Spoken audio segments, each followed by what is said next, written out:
Hello everyone, আজকে নতুন একটা সুস্বাদু রেসিপি নিয়ে চলে এসেছি শেয়ার করতে।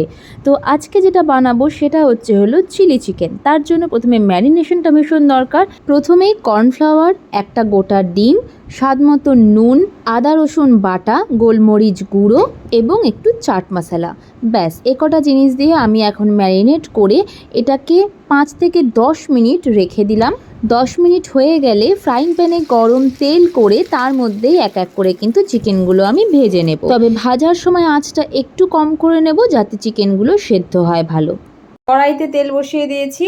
এখন এর মধ্যে প্রথমেই যেটা দেব সেটা হলো রসুন। তো এই যে রসুনগুলো হালকা ভাজা হয়ে গেলেই এবার এর মধ্যে দিয়ে দেব এক এক করে ক্যাপসিকাম বসে গেছে। একটু পেঁয়াজটা পরে দেবো কারণ পেঁয়াজ তাড়াতাড়ি ভাজা হয়ে যায়, ক্যাপসিকাম একটু সেদ্ধ হতে টাইম লাগে। এটার যে সস যেটা আর কি মেন গ্রেভি যেটা দিয়ে হবে সেই সসটা রেডি করব। নিয়েছি সয়া সস আর টমেটো কেচাপটা কি দারুণ লাগে। এবার এর মধ্যে দিয়ে দিলাম পেঁয়াজ।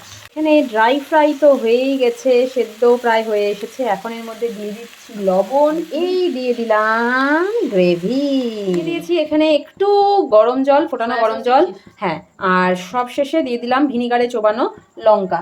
লঙ্কা একটু বেশি খাই তাই জন্য লঙ্কাটা দিয়েছি। আর ড্রাই ফ্রাই করলে আর জল দিতে হতো না, বাট চিকেন অনেকগুলো আছে আর একটু গ্রেভি থাকলে পরে ভালো লাগে, রুটি দিয়েও খাওয়া যায়, তার জন্য গ্রেভিটা একটু বেশি। সবশেষে এখন এই যে চিকেনটা দিয়ে দিলাম।